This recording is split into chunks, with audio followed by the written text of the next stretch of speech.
Welcome to Acton Line, the podcast of the Acton Institute for the Study of Religion and Liberty.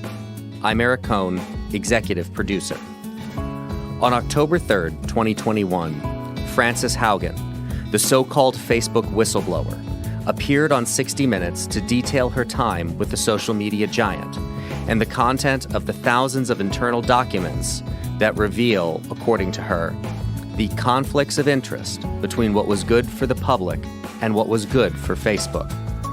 2 days later, she was testifying before Congress, who have hauled big tech CEOs like Facebook's Mark Zuckerberg, Twitter's Jack Dorsey, Google's Sundar Pichai, and others before them at least a half dozen times in recent years.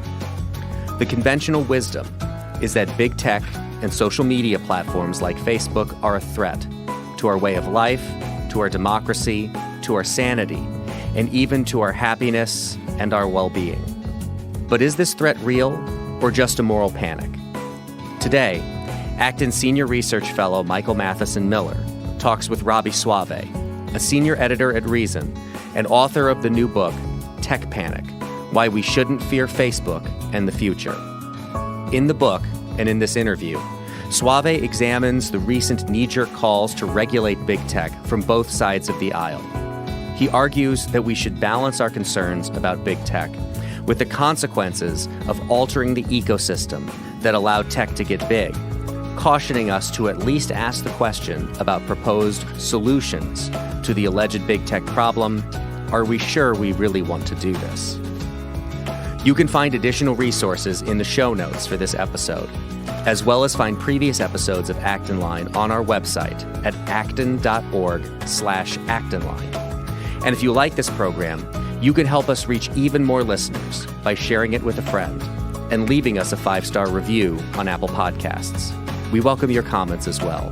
Acton Line is available on Apple Podcasts, Google Podcasts, Spotify, Stitcher, or wherever you listen.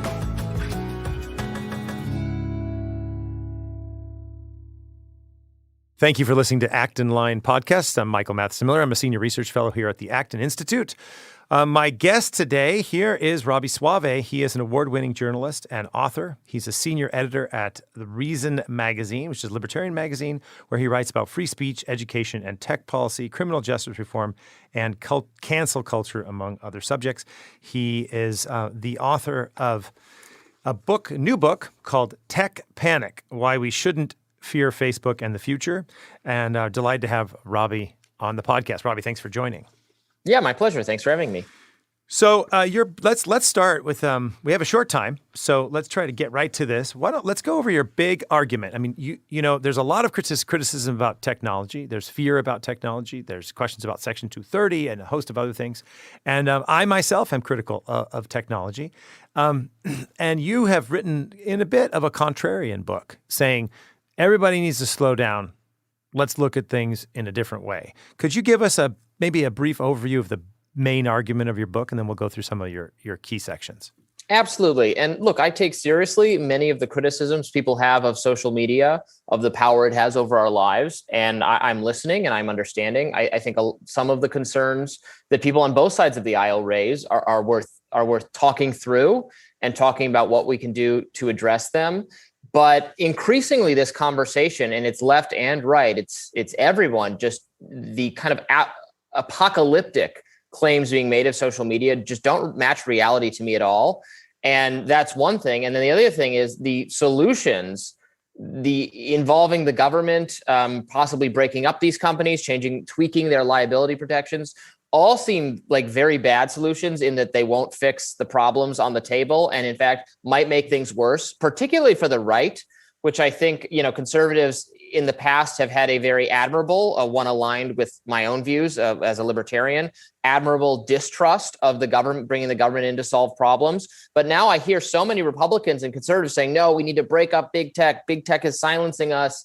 And I think that's true in individual cases, but overall, I think social media has been actually tremendously good for the right, like really, really wildly good. So A, we shouldn't do something about it, and B, it violates our principles. So I'm left a bit mystified, and my book is an attempt to really persuade everyone, but I think to especially target tech skeptical people on the right and say that, no, you had it right the first time. The government should not get involved here.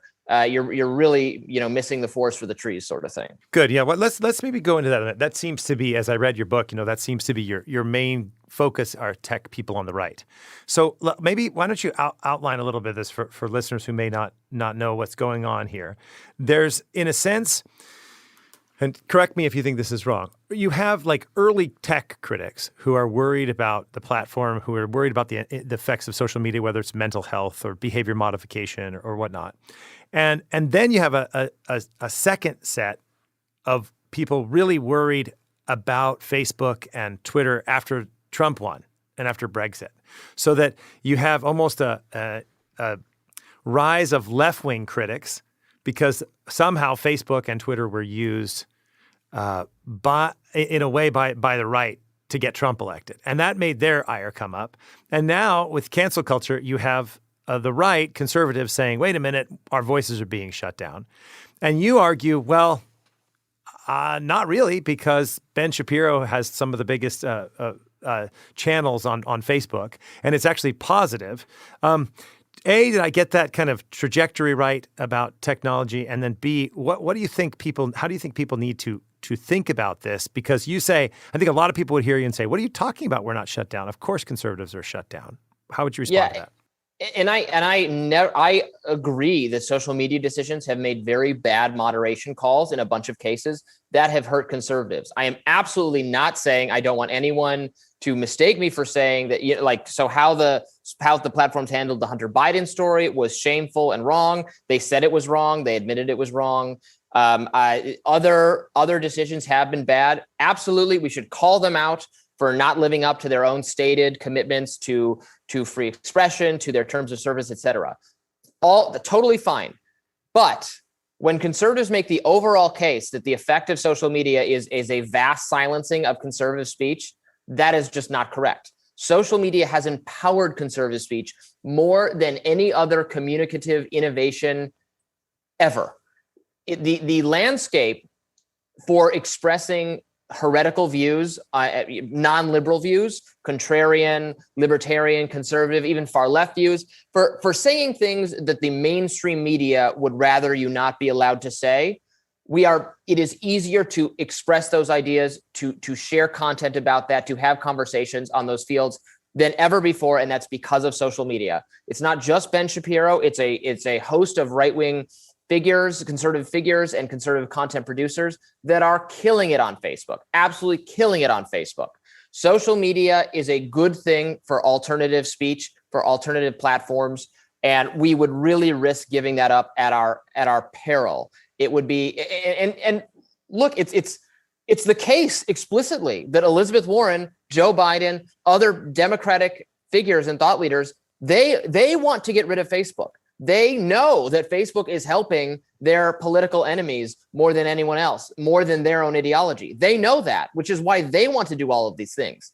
The great confusing part of it is that Josh Hawley, Ted Cruz, Donald Trump, other figures on the right have signed on to the proposals Democrats came up with to prevent more conservative speech online. So why do you think that is? Why say is Hawley and Cruz, they're so vociferous about this? What's behind this, do you think? Well, so I can only guess. I can't get into their headspace. I sought to interview them for this book. I reached out to them. I've sought to engage with them because I'm really coming from a position of good faith here. I think it is good that conservative speech is allowed to flourish on the internet. I am for a robust exchange of ideas and that sort of thing. I swear I'm not like going for any kind of gotcha. I think it's good that there's alternative platforms for speech, and their proposals risk hurting their own speech, hurting their own side, whatever you want to call it. So I don't know why they're doing that. I think it can be hard to escape because the platforms do make individual content moderation decisions that are bad,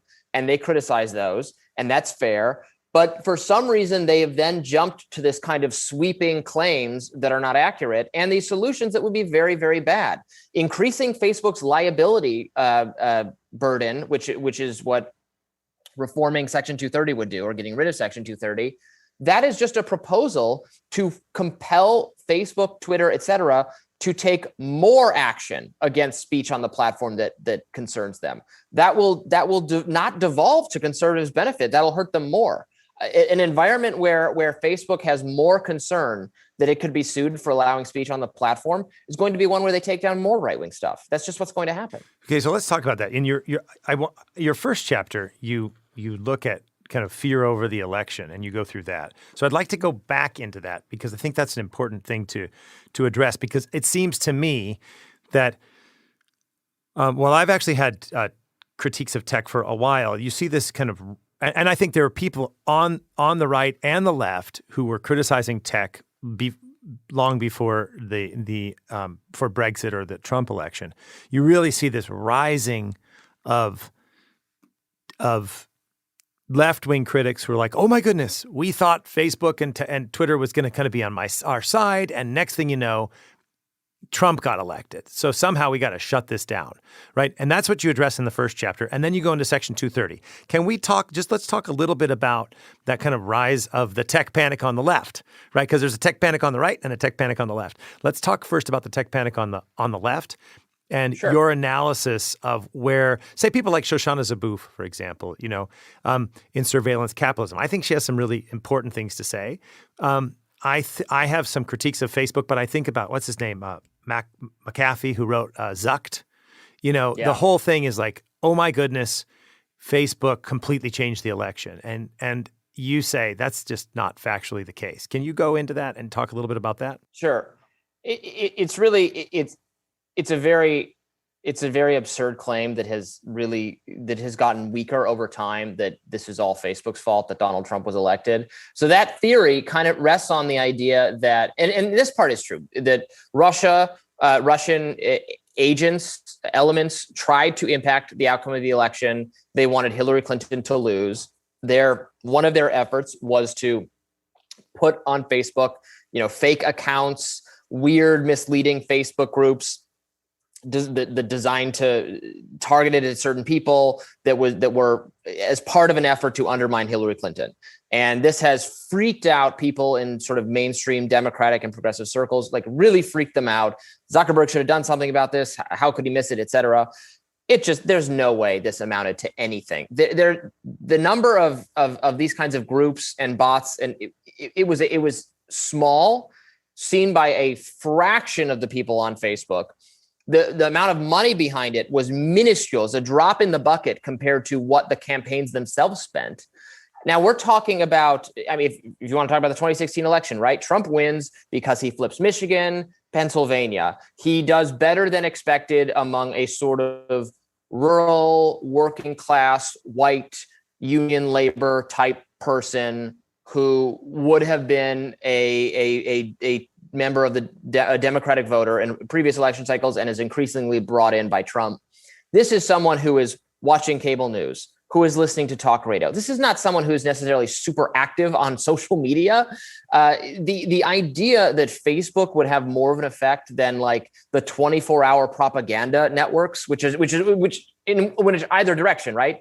Fox and CNN and MSNBC and talk radio are 24-hour campaign commercials for or against Donald Trump. Newspapers make endorsements. The New York Times complaining about Facebook's influence. The New York Times endorses candidates. It tells you who to vote for.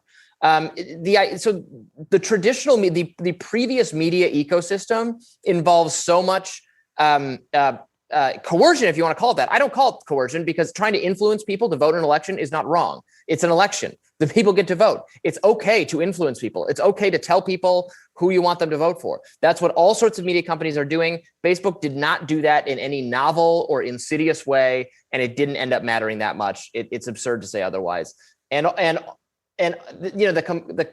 related to that, there's this idea popular among people on the left that that Facebook is like mind control, that the algorithms are a form of mind control. You see an ad when you have to buy it, but we know that's not true. That doesn't work for any kind of advertising. We know mind control isn't real. We know the subliminal advertising isn't real. They don't have, this power is not nearly as insidious and scary as people are making it out to be. It can certainly be used for ill, if they obtain information about you, your data, and it falls into the government's hands or a foreign government's hands, I see how it could be bad. Personal data. I'm very concerned about privacy. That's probably an area of the book where I'm most open to someone proposing some kind of government thing to deal with it.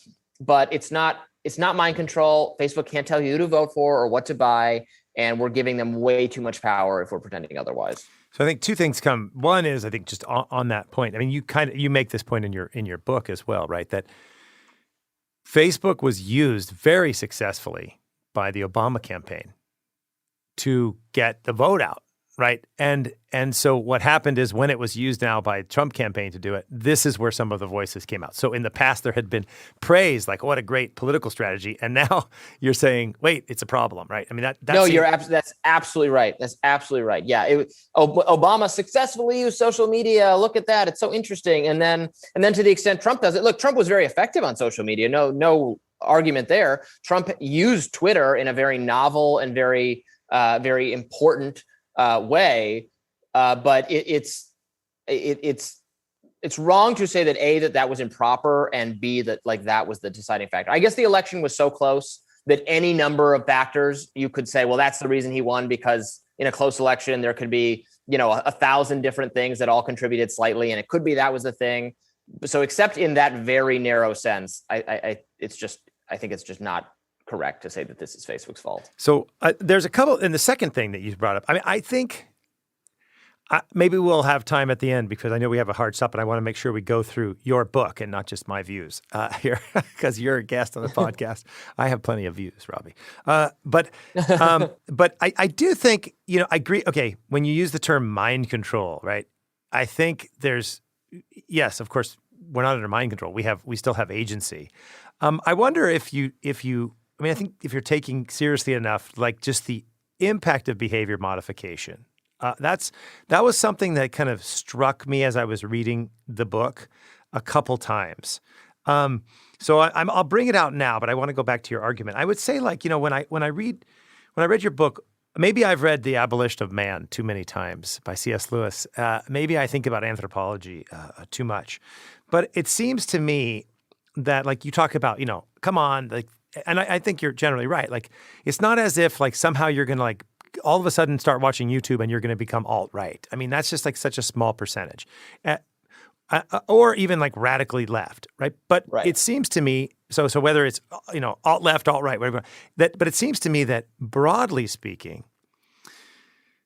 let's say what you could call, in the past, ideas that would have been radical, ideas that were part of, say, the sexual revolution or cultural socialism, and by that I mean people like Herbert Marcuse and the Frankfurt School. These ideas, or even Sidney and Beatrice Webb, and these ideas that would have been radical 70 years ago have now become normalized. And part of that's just because people are being inundated with basically a hollowed out, materialist, left-wing view of the person. And that seems to be, I think, the thing that conservatives are concerned about. Not so much like the extreme cases, but in a sense of the dulling of the mind, so that the meme culture, right? Now, memes can be really funny, but if that's how you begin to think, that you increase individualism, you decrease kind of a broad understanding of education, of thinking broadly.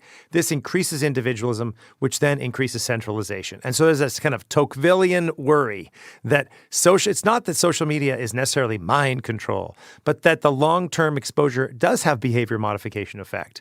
It seems like you don't have to go all the way to mind control and get rid of agency to be able to be worried about, say, Wall Street Journal's report on TikTok serving up drugs and sex to teenagers, about just kind of banality of wasting time on social media. How do you respond to that?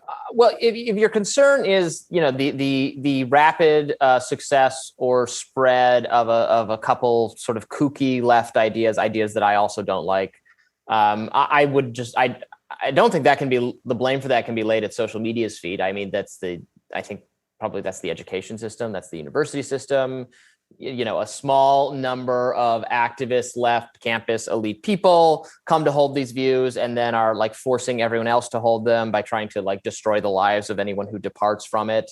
That maybe there's social media has been a tool for them, but it seems like the very last link in the chain to me. What about Google? And then, what about like Google searches? And in a sense, how would you respond to maybe you don't want to talk about this, which is fine, but broader than just social media, how about digital technology and some of its negative effects? It seems to me like, I guess my point is, I think this, but I think people would also push back on you and say, okay, yeah, good, I agree with you, it's not mind control. But the fact that behavior modification is taking place, the fact that all this data is being collected and it's being used against you to modify you and children is something we do have to be concerned about. Now, A, do you think that's maybe just wrong? And then B, we can discuss how we should handle that, which is another big question. If all that was being claimed is that, like, I don't argue against it when all is being claimed is that there are some complications of this that we should be wary of. I don't have any problem with that. It's the sensationalist claims. Like, I mean, some people are treating it like mind control. The Social Dilemma film, this is the Netflix documentary, it like explicitly understand social media and that to maximally scare you. These hearings involving the Facebook whistleblower and such, you had congressmen, multiple members of Congress saying that Instagram is this is Facebook's big tobacco moment. Excuse me, where are the millions of deaths at the feet of Instagram? Are you kidding me? It's just not like that at all. So sensational negative claims are being made, which is what I'm arguing against. I certainly think these technologies are capable of being addictive. But so are so's the TV. So I would have played video games when I was a kid all day if I could. But my mom limited me to an hour of video games on weeknights, and that worked pretty well. I see why this is a little bit different. There are more kind of ingenious hacks to the technology to keep you scrolling and keep you coming back. I don't discount that those exist. So maybe it's a little different, but it doesn't seem fundamentally so different to me, or it doesn't seem like we're unequipped to deal with it. And with the behavior modification, the change, I mean, everything is behavior modification. Everything changes us. It's not always nefarious. There are the fact that, that kids have, and there are trade-offs, right? The fact that kids can easily communicate and be in dialogue with their friends, like at all times, is a positive hack in some ways. I mean, so there's less drunk driving, there's less premarital sex because kids don't have to go actually somewhere to see their friends and get into trouble every day. And in fact, for the last 2 years, where we forbid everyone, including young people, for no reason whatsoever, to not socialize, this was probably a great fallback thing that they had. So and then when you look at the data, you just don't see a lot of evidence. Like even this survey that Facebook did internally, that the whistleblower revealed that can't remember what it was, 1 in 5 or 2 in 5 teenage women were having really negative, depressing feelings from being on Instagram. Okay, sure. But that's like a survey of their opinion. It's not actually a measure of the real world harm. If you surveyed them about school, how does school make you feel? I bet 90% of teenagers would say that school often makes them feel very depressed, very sad, very negative, because being a teenager is hard. Being a teenager is difficult. So I think you could make a lot of these claims about just like anything. So then it becomes very stupid that we're having these like several congressional hearings and discussing destroying these companies over very like not proven or well substantiated apocalyptic claims. I would say one of my critiques is that sometimes it seems to me you're just stating the opposite. And I do think you're right. Like there's a lot more going on than just Instagram, right? I mean, we have to look at a whole host of things that are causing unhappiness. Like what's the family situation? How are people eating? Are they on contraceptives, which affects their hormonal systems? I mean, there's so many things that are going on. And I think you kind of bring out the fact that just because there's a correlation, this isn't the only cause. And I do think like you. Maybe it's also my point in life and your point of life, right? You're young, newly married. I'm old. I have 7 children. I'm thinking about, things in a bit of a different way. I'm also, trained as a philosopher. And so, but I think the thing that you're doing that is correct is that you're responding against the sensationalism and saying, wait, let's just slow down. Because this sensationalism can be used to really create bad law.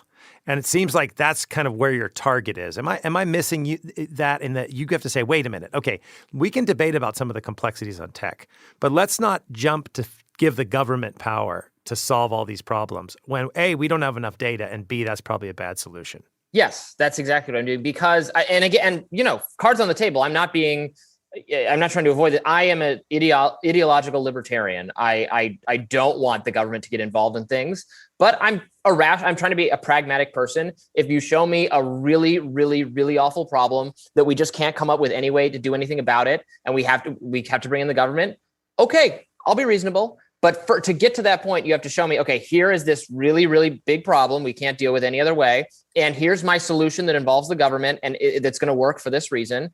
And not a single, with rare exception, not a single one of these cases checks both those boxes. And I'm also, and the other perspective I really want to bring in is just, let's look historically at all these other innovations in the communication space. Video games come before social media, TV, radio was new at one time. The phonograph was new at one time. The written word was new at one time. In every one of those cases, there was worry, there was panic about how this would change society for the negative. And recently, in the last 100 years, that panic has often been fueled by whatever the traditional media is, by newspapers in many cases. I have so many examples in my book of the New York Times saying, well, phonograph is going to destroy society. Well, radio is going to destroy society. Well, TV is going to destroy society, because all of those things compete with newspapers for your time.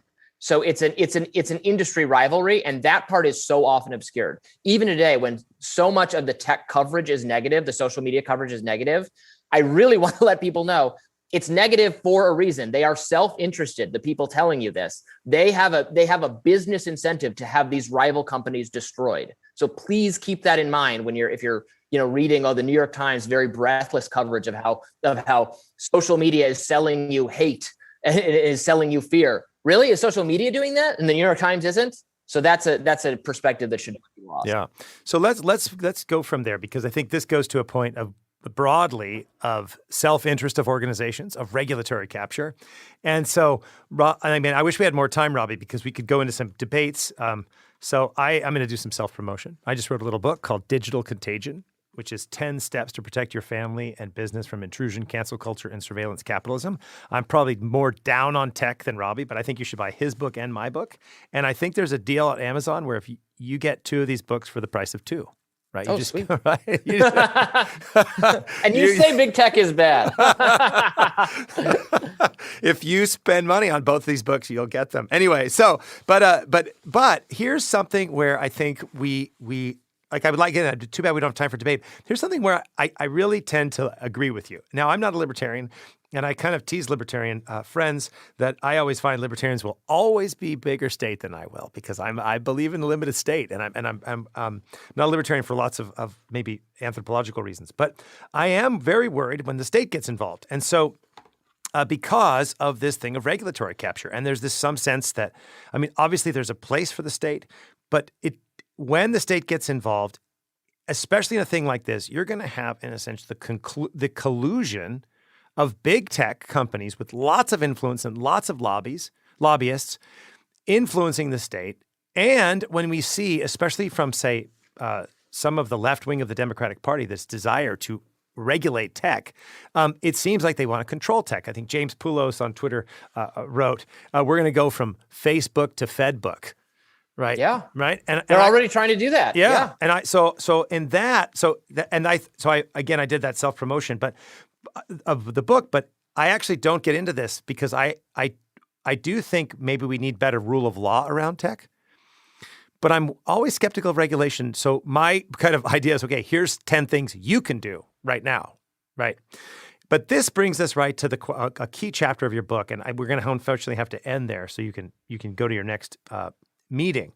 But it's the question of Section 230. How do we think about regulation? So as I said, I'm kind of a skeptical critic of parts of your book, but when it comes to your worry about the state, I'm a very friendly reader on that, and worried that somehow if we get the government involved, we are going to make it much, much worse, and we're going to allow the collusion of Facebook. And one more thing I'd like to address with you is that's kind of my concern about privacy.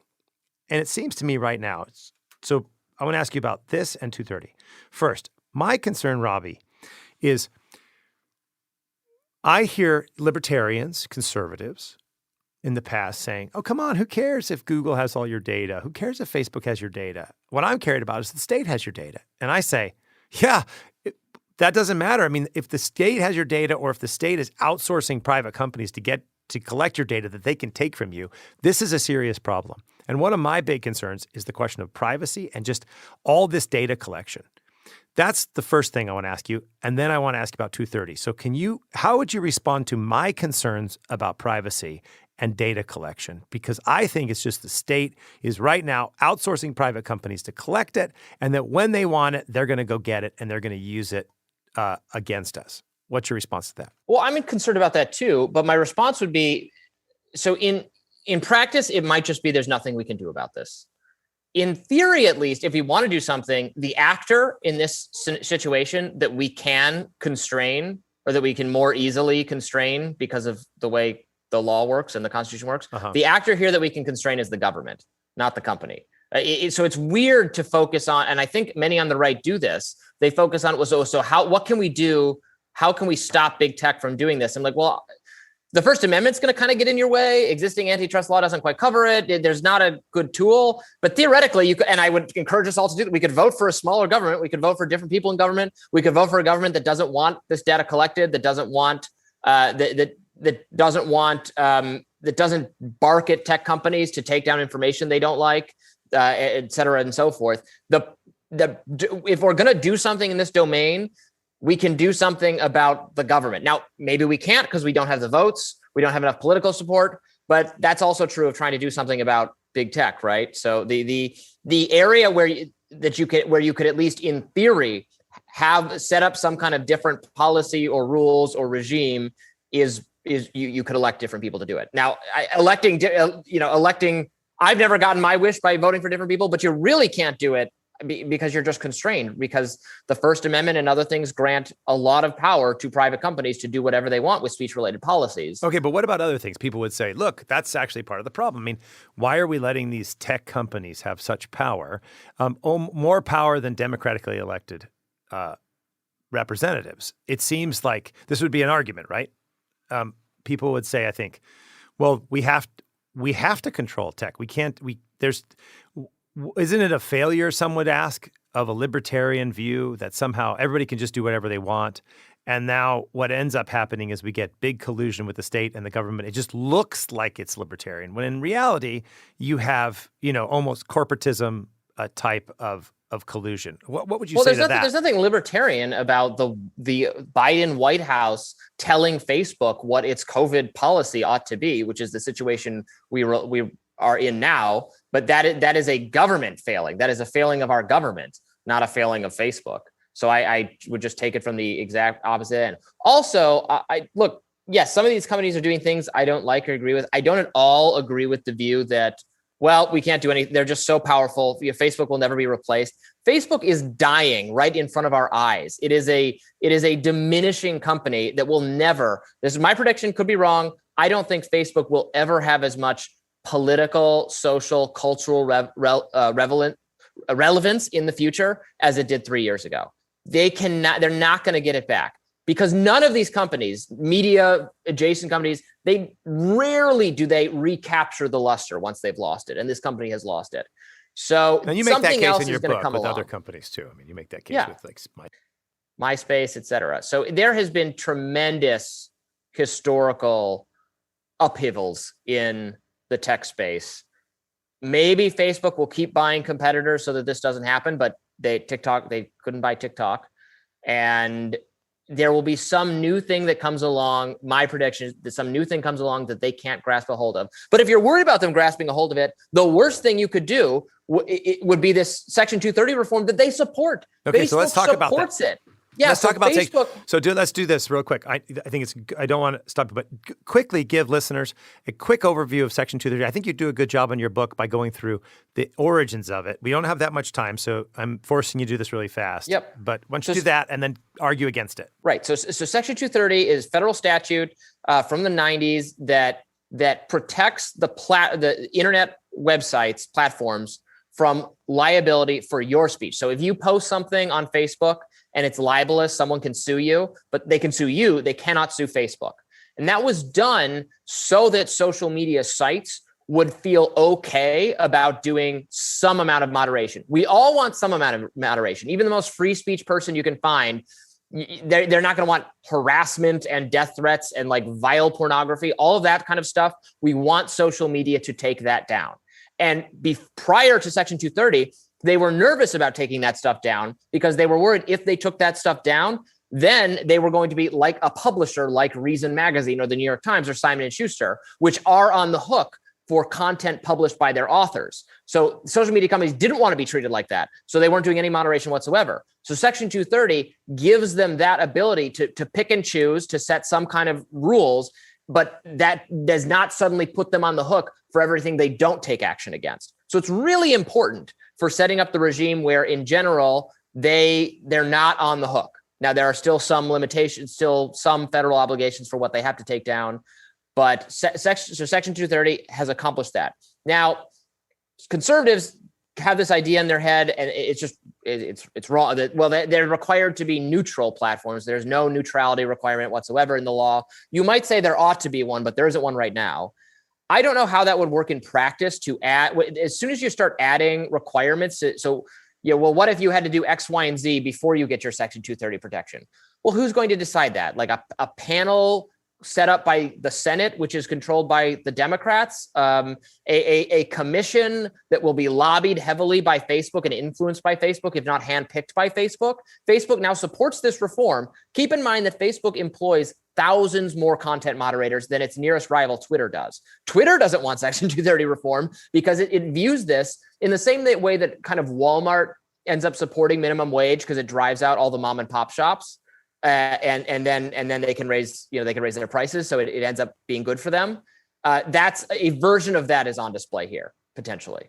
Okay, so to summarize, so you have Section 230, which starts in the 90s, basically saying, I think you explained this in your book. I think it was Prodigy, right?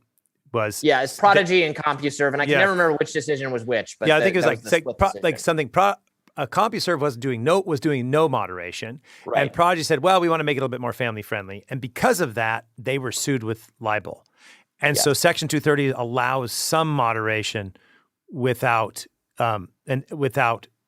being right. Libel, and that, say for example, Reason Magazine or the Acton Institute, where I work, we have comment section.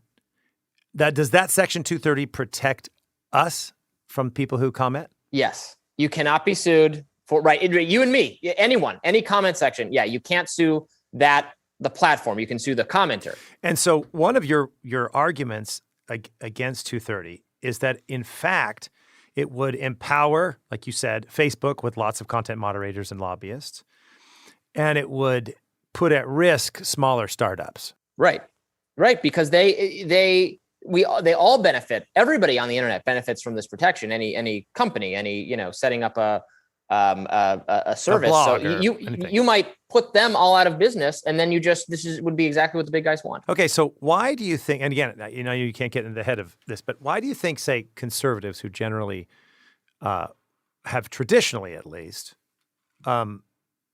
allowed for, been wary of regulation, at least in theory, okay, well, we won't debate the practical, just the theory. Why are they so enthusiastic about getting Section 230 changed, and why do you think it's going to actually be shooting themselves in the foot? So I think conservatives are right that this is it's a sort of perk or privilege to be protected because, right, a physical publisher of some physical thing does not have this liability protection. For reasons, print edition for Simon & Schuster as a book publisher, they don't have this protection. So I get that it's a special thing. And so it can be taken away. It's just a bad idea to take it away because it would result in more conservative speech being silenced. So that's my quick answer. Okay, and what the critique would be, but look, even if it's not a neutral platform, have not Google and Facebook and YouTube, which is Google, recently by deleting Rand Paul videos and all these other things, have they not actually become a publisher? And so they de facto have done this. That would be the response to you. What would you say? But I would say no, but that's exactly wrong, because what the law says, what Section 230 says, is that they can do exactly what you described. Mm-hmm. They can choose what content to be on the site, and even if they do that, they're still not considered a traditional publisher, and they're still protected from liability. That's what the law says. So they don't give up their Section 230 immunity by doing the exact practice that Section 230 allows them. Right. Okay. And your concern then is the benefits we would get of changing 230 by allowing preventing that, right, would actually, even if there were some benefits from it, they would actually harm conservatives much more than they would harm the left, because conservatives would be, in a sense, more easily suppressed.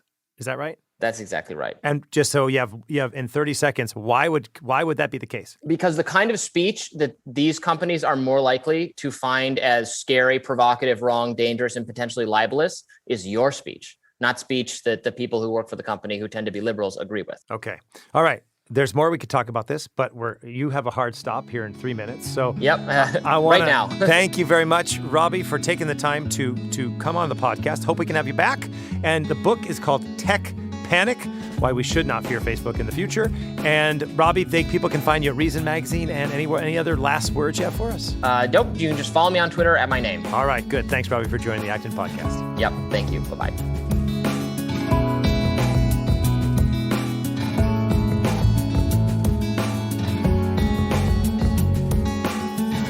As always, thank you for listening. Our team loves putting this podcast together for you. It's encouraging to hear from our listeners. Feedback is incredibly important to us because it lets us know what you'd like to hear more of, including the kinds of topics you're interested in most. If you have comments, feedback, or ideas for a show topic or interesting guest, you can email our team at producer@acton.org. Until next week, for Acton Line, I'm Gabriel Jaja.